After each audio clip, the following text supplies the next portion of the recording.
Teve um período da minha carreira, da minha empresa, que eu me vi em coma, entre a vida e a morte do meu negócio. Só que a minha empresa era muito pequena e eu não via a necessidade de ter um advogado. Por quê? Porque eu sempre tive a crença de que somente empresas grandes, profissionais maiores, negócios mais consolidados no mercado precisavam ou tinham condições de ter um jurídico. Mero engano. Eu me vi numa situação que ou eu contratava um bom advogado para me ajudar a resolver problemas sérios que estavam acontecendo no meu negócio, ou eu ia quebrar. Foi quando eu contratei um advogado. E isso foi um divisor de águas, e hoje eu tenho um jurídico que me atende. Mas qual que é o grande desafio? Vamos ser sinceros, você entende perfeitamente bem o que um advogado fala? Eu não entendia, eu tinha pavor de advogado. É por isso que o tema do nosso JCast hoje é o advogado, o jurídico, de forma estratégica para o teu negócio. Como um bom advogado, que seja um bom comunicador, pode fazer a diferença no crescimento da tua carreira, do teu negócio, da tua empresa. E eu trouxe um convidado. Pensa numa pessoa carismática, que não é um padrão de advogado. Quando a gente pensa no protótipo de advogado, a gente imagina aquele cara engomado, que fala difícil, juridiquês, não é? Mas esse é diferente, é por isso que eu o escolhi para estar aqui no JCast. Rodrigo, seja muito bem-vindo. Estou muito feliz de você estar aqui. Eu que agradeço o convite, é um prazer estar com você aqui no JCast, bater um papo com o pessoal que está nos acompanhando e vamos trazer uma visão legal do advogado. Quando você se apresentou lá na comunidade JK, quando você falou algo muito engraçado, muito diferente. Você quer compartilhar para o pessoal, se apresentar para o pessoal? Vamos lá. Quando eu conheci a Jennifer, na verdade, eu participei da imersão. E antes da imersão, eu participei da comunidade. E um dia a Jennifer convidou, falou, olha, vai ter um programa legal, vai ter um pitch de vendas. E você precisa fazer uma apresentação. Então, assim, como eu nunca tinha feito um pitch de vendas, não fazia ideia do que era, eu fui lá, fiz uma apresentação bem padrãozinha, né? Tipo, olá, meu nome é Rodrigo. Eu sou advogado. Padrão. Aí quando eu vi a turma se apresentando, vi todo mundo usando técnica de venda, umas apresentações diferentes, falei, nossa, eu tô num ambiente aqui, eu vou ser massacrado. Vou mudar a minha estratégia. E aí eu fiz a seguinte apresentação, falei, olá, pessoal. Falei, olha, vocês sabem qual é a minha profissão? Eu perguntei para eles, né? Ninguém sabia responder. Eu falei, olha, eu não vendo pastel na feira, mas eu posso te ajudar. Eu falei, eu sou Rodrigo, sou advogado, e aí continuei seguindo. E aí depois a Jennifer me explicou que isso era uma técnica. Sim, sim. Eu falei, olha que legal, usei sem saber. E você quebrou o gelo, eu não vendo pastel de frango na feira. Esse é o japonês mais carismático que vocês vão conhecer. E Rodrigo, antes da gente começar falando de fato do tema do JCast, me fala um pouquinho, faz quanto tempo que você é advogado? Olha, que eu sou advogado faz uns 7 anos, mais ou menos. E você sempre quis ser advogado? Não. Não. É bem doida a minha história, vamos lá. Na verdade, eu prestei vestibular para música. O meu sonho era ser músico, eu sempre toquei violão, guitarra, então o meu vestibular foi para música. Mas olha como o destino prega algumas peças, né? Então eu prestei um vestibular de música na UEL, eu não passei por uma vaga. Então, assim, fiquei bem decepcionado na época. Eu falei, não sei o que... Eu fiquei sem saber o que ia fazer da vida. Aí comecei a fazer cursinho. Inicialmente tinha vontade, talvez, ir para engenharia. Olha a loucura, não sabia o que eu ia fazer. Falei, vou fazer cursinho, vou tentar fazer engenharia química, alguma coisa do tipo. E nesse meio período entre fazer cursinho e essas indefinições da vida, eu acabei ganhando uma bolsa na faculdade de Direito. Eu falei, Direito? Falei, legal, vamos fazer.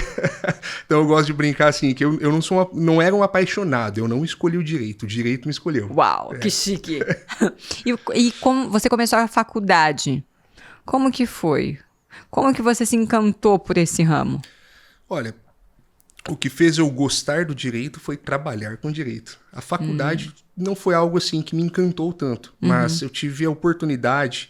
Quando estava no 2º ano da faculdade, começar a trabalhar em um cartório, tabelionato de notas. Então, inicialmente, eu comecei trabalhando na parte da tarde, eu era office boy. Então, na época, como a gente não tinha toda a informatização que nós temos hoje, Então você precisava ir em cartório, precisava ir na prefeitura, era a barriga no balcão que a gente costuma brincar, né? E isso foi muito importante, porque eu conheci muitas pessoas, isso ajudou a desenvolver muito a minha comunicação, porque você precisava ir em órgãos que você não conhecia ninguém, você precisava se comunicar, conhecer as pessoas para conseguir as informações que eu precisava na época.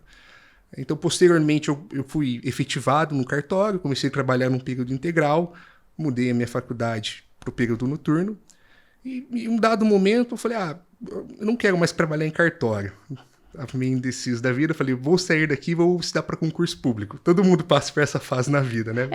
Faz público, parte, tá? Faz parte.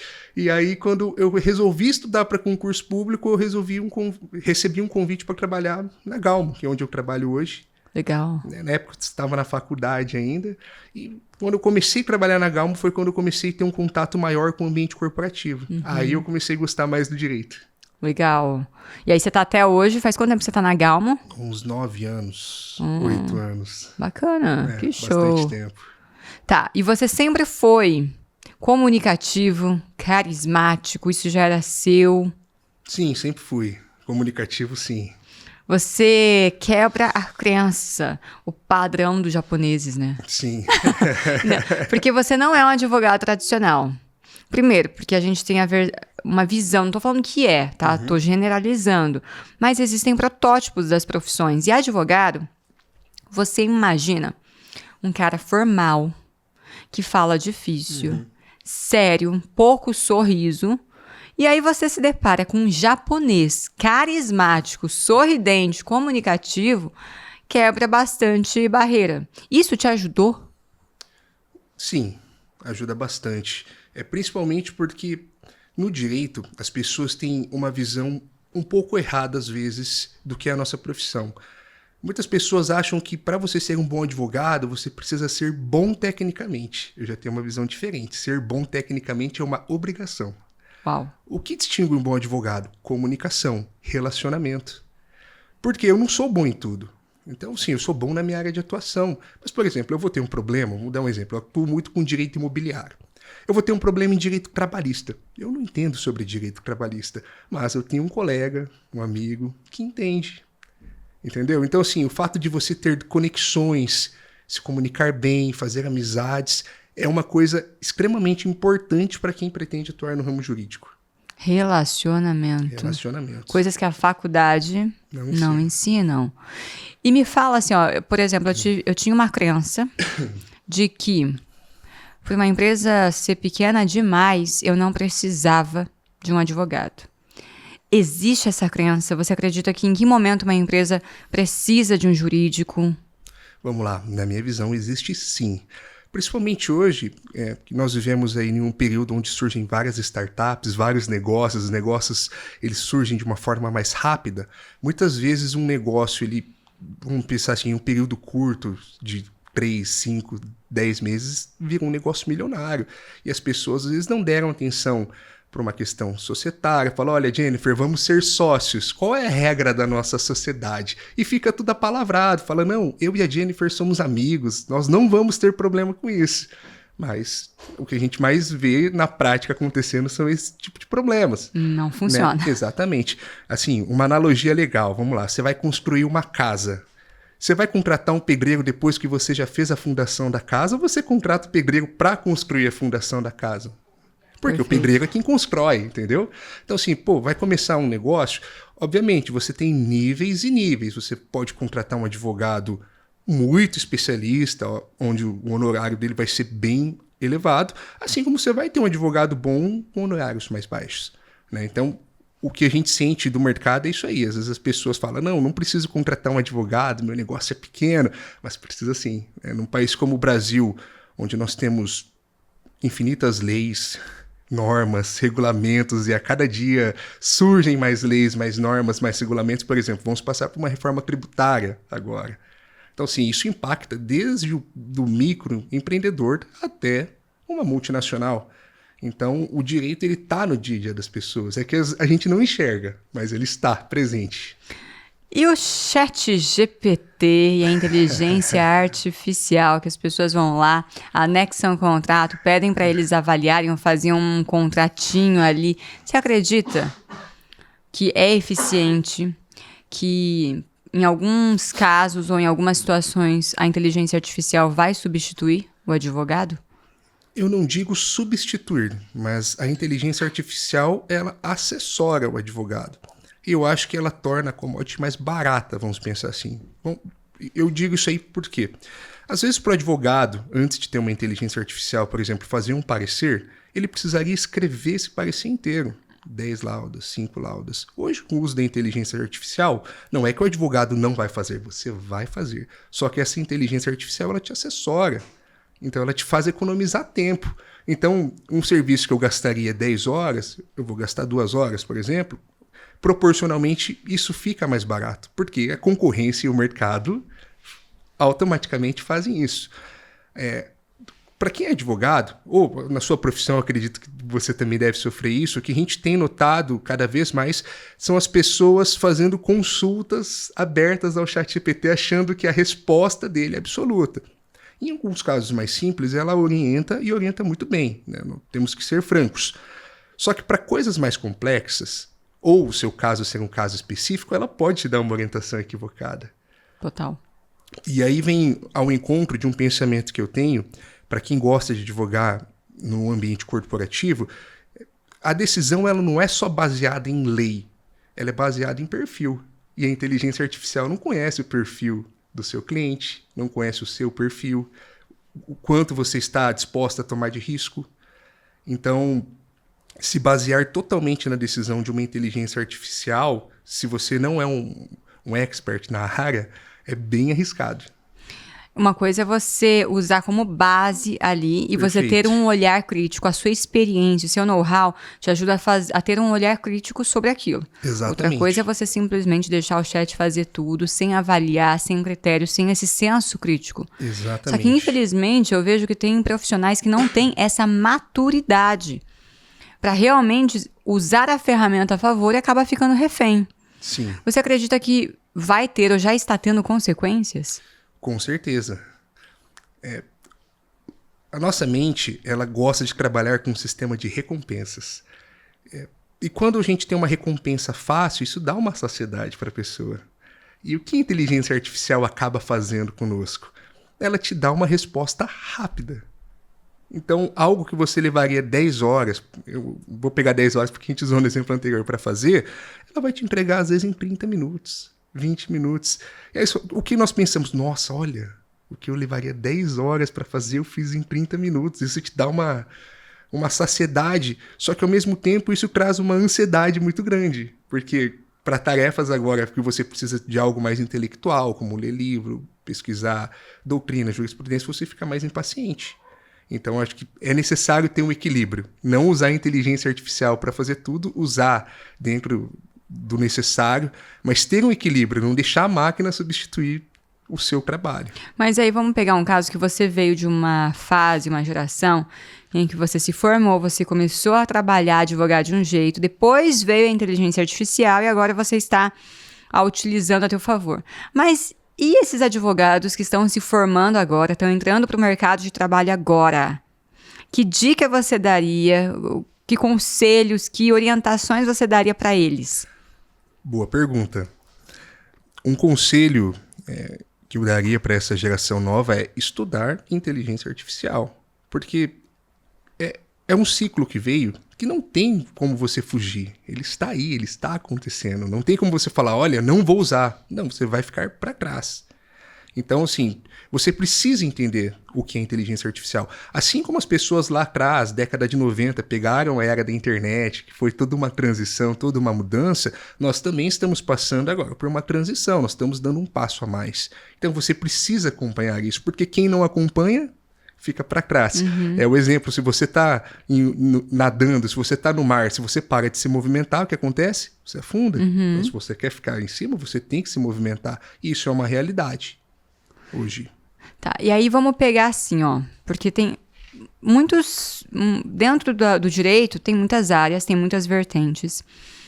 E Eu fiz um cálculo até recente, mas tem muito advogado em Londrina.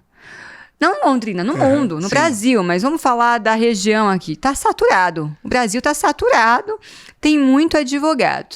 O que você acredita que no contexto que a gente está, o que vai ser essencial para um advogado ele se destacar, ele prosperar, ele crescer nessa área?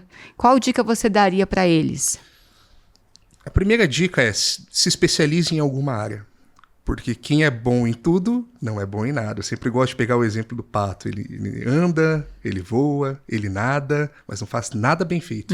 Então você precisa ter uma área em que você é um expert. Então sim, sou um expert em imobiliário. O Alexandre, por exemplo, ele é muito expert em tributário e societário. Alexandre é o meu advogado, tá, gente? Então ele é excelente. Então assim, nós temos que se especializar, né? Essas pessoas novas, esses jovens advogados que estão começando, eles precisam se especializar em alguma área do direito. Isso é essencial. Fato. Fato. Segundo ponto que eu acho extremamente importante é comunicação. Você precisa saber se comunicar bem. Porque quem não se comunica não gera valor. E como nós vivemos hoje em uma era de inteligência artificial, como você bem levantou, Jennifer, a IA está aí para responder as dúvidas das pessoas. Então, assim, o que vai levar uma pessoa a te contratar ao invés dela ir no ChatGPT e escrever alguma coisa? Perfeito.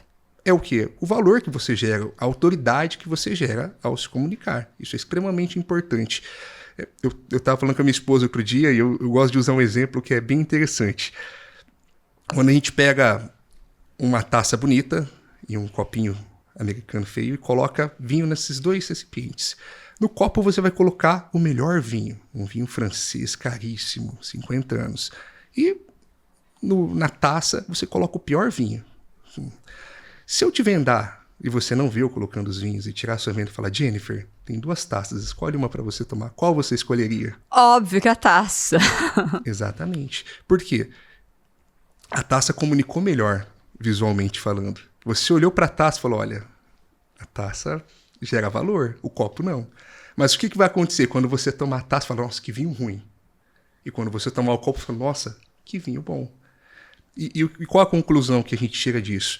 Que você precisa se comunicar bem para atrair a pessoa, mas depois disso você precisa ter conteúdo, você precisa ser expert. Então, assim, são coisas que se complementam. O Jojota, em um dos podcasts dele, eu gosto de acompanhar bastante, recomendo que vocês acompanhem também, tem conteúdos muito bacanas. Ele fala que a gente tem que desenvolver a nossa carreira como se fosse um T. Para baixo é o conhecimento, aprofundamento técnico, que é a nossa base, que sem isso, você cai. E para os lados, comunicação, criar conexões, relacionamentos. E isso, para quem está começando na advocacia, é essencial. Só que as pessoas, às vezes, escolhem o direito porque gostam da técnica e não se dão conta que para crescer, você não vai só peticionar, você não vai ficar só ali no computador, não, você tem que saber se comunicar. Sim. E não é só numa sustentação oral, você precisa saber lidar com a equipe, sim, com o cliente, negociar e ter conexões. Exatamente. Bem no caso que você falou no início, eu não sou um advogado tributário, por exemplo, não sou um advogado X trabalhista, mas eu conheço um bom que é meu parceiro. Exatamente. E ter a visão, para quem está começando na advocacia principalmente, que o advogado que se destaca é o advogado que cria conexões e é o advogado que eu gosto de falar que toca o piano. Porque assim, vamos lá, quando a gente tem um concerto de piano, o piano ele é carregado para aquele lugar. Então você tem uma equipe que tira o piano de um lugar super legal, transporta, com guindaste, com tudo. Essa equipe é extremamente importante para que esse evento aconteça. Mas você vai para assistir essas pessoas que carregam ou você vai para assistir o pianista tocando? Perfeita analogia. Todo mundo quer ver o pianista tocando. Então, o bom advogado, ele sempre tem uma equipe atrás dele que auxilia na parte técnica. Mas quem você contrata? Você não contrata a equipe, você contrata o advogado. Então, se você fosse me contratar hoje, Jennifer, você não contrataria, por exemplo, eu tenho alguns parceiros de negócio. Você não contrataria os meus parceiros, você vai falar, Rodrigo, eu tô com um problema tal, tal, tal, tal. Eu ia falar, Jennifer, pode não ser minha área de expertise, mas eu consigo te ajudar. Tem alguns parceiros, você confia? Não, Rodrigo, resolve para mim. É isso que vai acontecer, porque você me contrata, você contrata a pessoa. Exatamente. Então, o advogado que quer atuar no ramo corporativo, o advogado que está iniciando a carreira, ele precisa ter essa visão. Você contrata a pessoa. Uau, e como se vender? Para quem está começando, imagina, tá? Volta ali atrás. O japonês, ele já tende a parecer mais novo do que ele é. Mas vamos lá. Um recém-formado, cara de novo, jovem, inexperiente. Como se vender? Como conquistar credibilidade? Como negociar com clientes tão mais experientes? Boa pergunta. Vamos lá, eu vou tirar o meu exemplo, tá bom? Eu não tive... Quando eu estava no período de faculdade, eu sempre trabalhei, né? Eu precisava trabalhar. Então, não é uma opção, vou fazer um estágio. Não tive essa oportunidade. Mas para quem tem essa oportunidade, fazer um estágio direcionado na faculdade é uma oportunidade excelente. E por quê? Você conhece pessoas. Então, quero atuar com direito tributário. Você não vai fazer estágio em escritório de direito trabalhista, porque não tem nada a ver. Então, você vai, olha, quero atuar com direito tributário? Procura um escritório que você acha interessante, manda currículo. Você vai receber vários nãos, é normal. A vida é feita de não. E eventualmente você consegue um sim de insistência. Então, manda os currículos e tenta, já desde a sua faculdade, direcionar para um ponto que você quer. Quando você se forma e você não tem experiência, aí o jogo fica mais difícil. Porque hoje, embora às vezes a gente veja lá no LinkedIn, advogado júnior, as pessoas querem contratar um advogado pleno sênior como júnior. Isso é fato. Né? E não adianta você tentar ser politicamente correto, que é isso que as pessoas pensam. Você lê a descrição da vaga e fala, mas isso aqui não é vaga de uma pessoa júnior, isso aqui. Você está pedindo habilidades de uma pessoa que já é pelo menos pleno. Então, é mais difícil, de fato, para essa pessoa que não tem essa experiência se posicionar. E aí, o que ela pode fazer para tentar contornar isso? Eu gosto de observar muito pessoas que são persistentes, que correm atrás, que batalham, que gostam dos seus sonhos. Então, assim, em Londrina, por exemplo, a gente tem oportunidades com comissões da OAB, da Ordem dos Advogados, que assim, tem várias comissões temáticas, é um ambiente legal para a pessoa ir criar conexões, novamente falando da importância de conexões, porque você frequenta lugares onde tem advogados, onde tem pessoas que fazem o que você quer ser no futuro, e você consegue, às vezes, conversar com o outro, e de repente eu tô falando contigo, e você fala, nossa, eu gostei do Rodrigo. Fala, Rodrigo, você tá precisando de trabalho? Fala, olha, ou vem trabalhar comigo, ou tem algum amigo que tá precisando, vou te indicar. Porque eu não vou indicar quem eu não conheço, mas a partir do momento que você me conheceu, você está convivendo comigo, você fala, olha, o Rodrigo é uma pessoa confiável, eu posso indicá-lo. Perfeito. Então, assim, relacionamento, a gente volta na estaca zero. Criar relacionamento é extremamente importante para você conseguir se posicionar no mercado. E tá sobrando vaga. Sim. Eu estava no escritório semana passada, ou retrasada, no escritório de advocacia. E uma das sócias me falou, Jennifer, você não tem advogado para me indicar? Eu preciso de advogado. Sim. Só que falta, não é advogados que entendam bem tecnicamente, advogados que saibam se relacionar. Exatamente. É isso que eles estão pedindo, é essencial. Então não tá saturado assim, tá faltando, mas tá faltando profissionais que saibam se comunicar e se relacionar, independente da área. Exatamente. Sabe um erro que eu percebo de jovens? E eu já escutei isso da boca de alguns, não só advogados, tá? Mas um era advogado. Que por ser muito jovem, muito novo, ele gostava de usar juridiquês. Termos difíceis, falar difícil, para o cliente se sentir burro. E como ele é muito jovem, para mostrar que ele sabe. Eu falei, gente, que cúmulo do absurdo. Eu penso assim, que muitos que estão se formando, às vezes não entendem que quem já tem experiência é macaco velho. Você acha que a pessoa não percebe que você está falando juridiquês de propósito? A gente não é burro. Imagina o cara ali de 50, 60, ele sabe. Mas, vou dar um exemplo que aconteceu. Uns meninos, eles trabalharam um tempo no grupo The Best, do The Best Açaí. Eles saíram, criaram uma empresa chamada EGX. Acho que você conheceu alguns deles na última comunidade. E um deles, Leonardo, novo, deve ter uns 20 e pouquinhos anos. Eu lembro que um dia ele me mandou mensagem no WhatsApp. querendo apresentar o produto dele. Eu não respondi, assim, eu recebo 1 trilhão de WhatsApp por dia, tipo, muito. E manda de novo. Aí um dia eu encontrei ele numa cafeteria com o pai dele, ele me cumprimentou, um querido, eu sempre achei, assim, uma gracinha, sabe? Você olha para esses jovens querendo empreender, Sim. é bonitinho.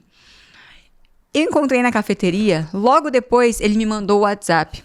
Jennifer, desculpa eu insistir, mas é que eu realmente acredito que a empresa que eu tô montando pode muito te ajudar. Eu não posso te apresentar? Falei, quer saber, eu vou receber esse menino. E eu só tinha horário para depois de 2 semanas que minha agenda estava lotada. Eu recebi. O que eu fico avaliando nesses jovens? É a atitude. Sim. Olha só, o menino prospectou uma vez, 2, 3, ele não desistiu. A humildade dele em querer me atender. Eu fico vendo a comunicação deles, a garra, a sede de crescer. Isso me chamou muita atenção. Resultado, eu sou cliente deles. Eu sou cliente e eles estão na comunidade JK, no meu grupo de comunidade. Então, não é o falar difícil. Eu nem sei exatamente a faculdade deles. Eles são em 4 sócios, eu nem sei. O que eu quero saber é se eles vão resolver meu problema. Sim. E pelo jeito que eles se comunicaram e se relacionaram, e pela atitude, pela persistência, eu falei, esses meninos são bons. Pelo posicionamento. Pelo posicionamento, não é técnico. Sim. E eu vejo que falta, às vezes, os jovens entenderem isso, sacarem isso. Agora, saindo dos jovens, vamos pegar já os advogados que estão atuando. Na verdade, nem os advogados, vamos falar de empresas, de empresários. Me fala, assim, de riscos, além da sociedade que você já citou, outros riscos que as empresas pequenas podem ter se deixarem para contratar um jurídico depois. Acho que o principal risco das empresas hoje são 2, assim, os mais riscos mesmo. O primeiro é trabalhista, porque quando você pega uma empresa menor, tudo é muito informal, então às vezes, não tem muita verba, não tem muito caixa, você contrata uma pessoa, ou às vezes você nem registra essa pessoa. Então, assim, existem vários riscos, óbvio, às vezes você não faz isso porque no Brasil a carga tributária, as demais questões onegam demais o empreendedor, né? Eu gosto de dizer que o empreendedor ele é um herói no nosso país, justamente por enfrentar todos esses riscos e ainda assim continuar trilhando seu caminho. Mas questões trabalhistas podem colocar o empresário em um risco gigantesco. Por quê? O fato de você ter uma pessoa sem registro na sua empresa trabalhando para você, se ela sofre um acidente de trabalho ali dentro do seu ambiente sem registro, você tem implicações sérias, você acaba não recolhendo encargos sociais que são necessários, então você corre riscos das pessoas sair, ajuizar uma ação trabalhista contra você, tomar os seus bens, porque quem responde processo trabalhista responde muitas vezes com seus patrimônios pessoais, não restringe-se apenas à empresa. Nossa, e às vezes a empresa está crescendo, não quer registrar, está crescendo, começa a fazer caixa. E às vezes é um processo trabalhista que coloca tudo a perder o caixa da empresa. Exatamente, ainda mais quando nós pensamos que, tirando o ramo de serviços, que às vezes tem uma margem maior, mas se nós pararmos para pensar em indústria, em produção, eles possuem uma margem menor. Então você pega uma pequena indústria. Se ele tem 2, 3 ações trabalhistas ali, a depender do caixa dele, pode colocar a empresa em uma situação complicada. E além do risco trabalhista, o outro seria o quê? Societário? Tributário. Societário e tributário. Muitas pessoas, elas não sabem das obrigações tributárias que elas precisam cumprir dentro da atividade. Empresas maiores possuem setor de contabilidade estruturado. Agora, algumas empresas menores não possuem. Sequer o empresário sabe se ele precisa ou não recolher imposto, se ele está pagando muito imposto, se ele não está pagando, ou se ele precisava pagar imposto, porque muitas vezes ele nem precisaria estar pagando. Então são questões que às vezes quando você começa de uma maneira com uma estrutura que não é interessante e você começa a escalar o seu negócio, isso pode te prejudicar exponencialmente, de acordo com o crescimento da empresa. Tá, e você, por exemplo, aqui a gente está falando muito de empresas e tudo. Se alguém chega, o Rodrigo, e fala, Rodrigo, eu tô com um problema trabalhista, eu tô com um problema aqui na empresa, na sociedade. Você tem todos os parceiros, então. Tem. Apesar de você ser nichado ali para o imobiliário, você tem toda uma equipe por trás. Tem. Até porque, como disse, né? A vida de um advogado corporativo, você acaba lidando com todo tipo de problema. Vai desde o tributário ao trabalhista, você atende RH, atende departamento comercial, atende diretores. Então você precisa saber um pouquinho sobre tudo. Só que não necessariamente eu sou um especialista em todas as áreas. Eu tenho a minha área de especialidade e as demais áreas nós fazemos gestão. Então tem advogados de cada área, experts que me auxiliam ali diariamente em dúvidas, em problemas. Então teria sim uma equipe para indicar. Por isso, relacionamento e entender de negócio, entender da realidade dos possíveis clientes. Sim. E os erros que você vê muitos advogados cometendo?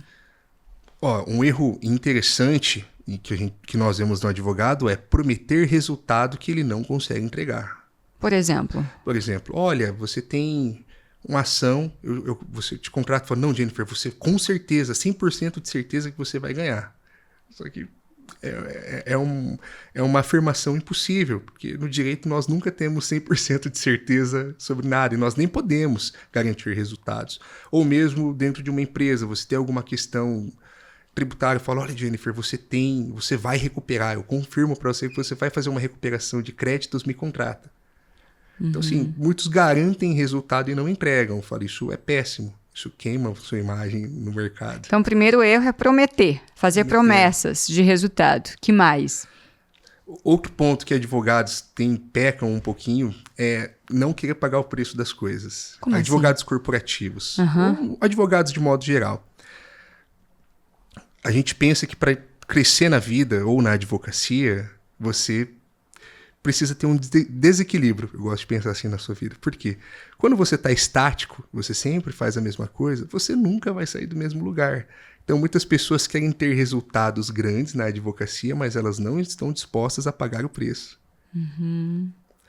E isso aí... Para tudo na vida, né? Para tudo. Isso eu afirmo para as pessoas. Você está começando na carreira, você acha que você vai trabalhar 6 horas por dia e você vai explodir na sua carreira? Eu falei, esquece, você não vai. Se você quiser trabalhar 6 horas por dia, você vai ter o reconhecimento de uma pessoa que trabalha 6 horas por dia.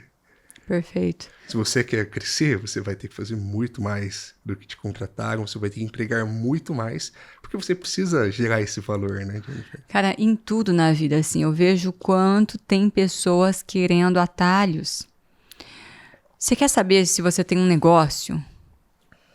Espera 5 anos. Eu vou até sair do ponto... Hoje todo mundo quer ser mentor.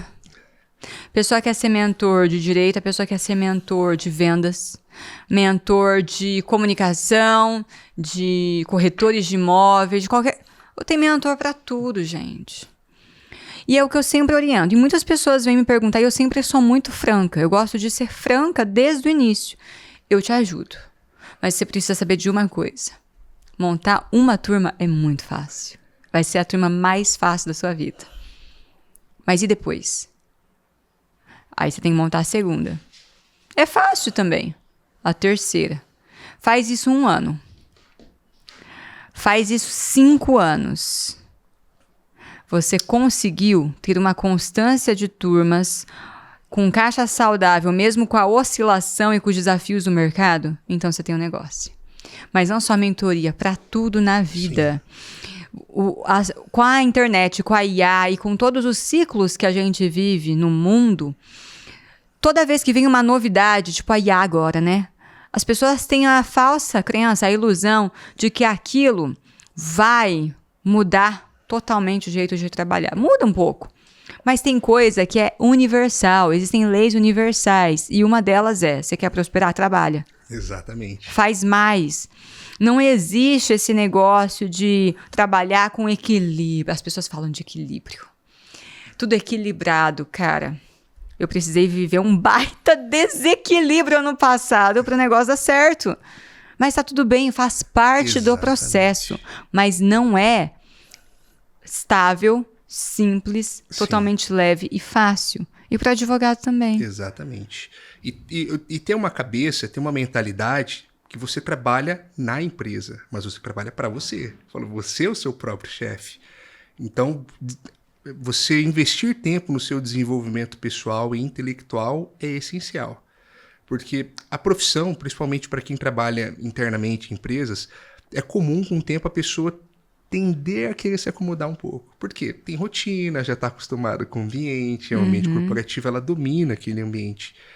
Então, a questão de você ser uma pessoa inquieta, sempre buscar se movimentar, isso é importante dentro de uma empresa. Principalmente para você conseguir evoluir na sua carreira como advogado. Né? Seja em um escritório, seja em uma empresa. Você mesmo disse para mim que estava em um escritório outro dia e eles reclamaram que estão com poucos advogados. E isso vem muito em conta do que a gente está falando. As pessoas, elas não querem pagar o preço. Então, a pessoa quer entrar em um escritório de advocacia ganhando como sócio. Fala, gente, calma aí. Você olha para o sócio, mas quanto tempo a pessoa trabalhou para chegar naquele patamar?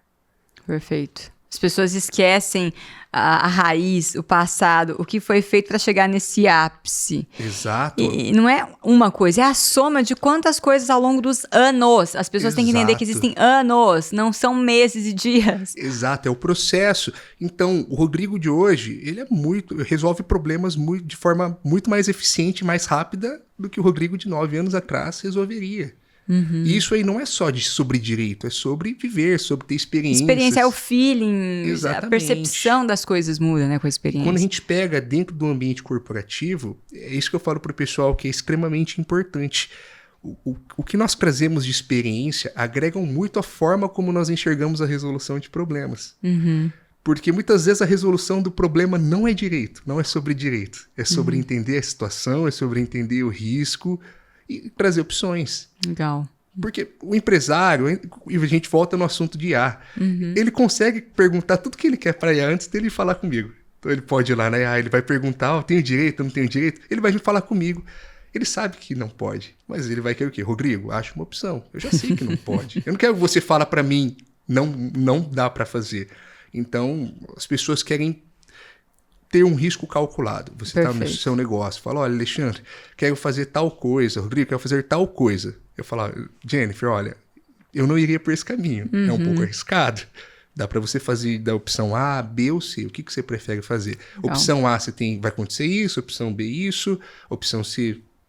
Então, cada perfil vai escolher uma. Se você gosta de correr mais riscos, você fala, não, Rodrigo, eu vou fazer. Sei do risco, obrigado, mas eu preciso que você segure a barra para mim se alguma coisa sair do trilho. O advogado, ele tem que ler o perfil do cliente, tem que saber se relacionar, ter essa conexão com cada cliente. Eu falo, o Alexandre, que é o advogado ali da empresa, ele teve muito tato, muito feeling com o meu perfil, muito franco com as possibilidades, o que pode dar certo, o que pode dar errado. Então, eu vejo que o advogado é um bom negociador. Sim. Entendendo o perfil do cliente. Eu amei nosso bate-papo. Amei que você veio aqui participar do JCast. Para finalizar, eu gostaria que você deixasse um recado para quem nos assistiu. E principalmente, assim, para quem está se formando, independente se é advogado ou não, mas um recado que você dá para a pessoa prosperar aí num mercado, num oceano vermelho, que é o mercado de trabalho. O principal recado que eu gostaria de deixar para essa geração que está chegando é: tenha paciência, confie no processo. Você precisa passar pelo processo, você precisa estudar, você precisa se capacitar, você precisa criar conexões para você chegar onde você sonha chegar. Às vezes a gente quer chegar no topo da montanha, mas nós não queremos escalar. Você tem que escalar a montanha para chegar no topo. Então, você passar pelo processo, você se capacitar, conhecer pessoas é essencial. Não pule etapas. Esse é o meu conselho aí para a geração nova. Perfeito, obrigada pela tua participação. Eu agradeço. Você que ficou aqui com a gente até o final, lembra disso. Eu não sei em que momento você está. Você tem a sua ambição, seus desejos, pode estar passando por turbulências, mas lembre-se, etapas da vida. Ai, mas vai demorar muito. O tempo vai passar de qualquer forma. Então, que o tempo passe, você construindo etapa por etapa da sua carreira. Um beijo e até o próximo episódio do JCast.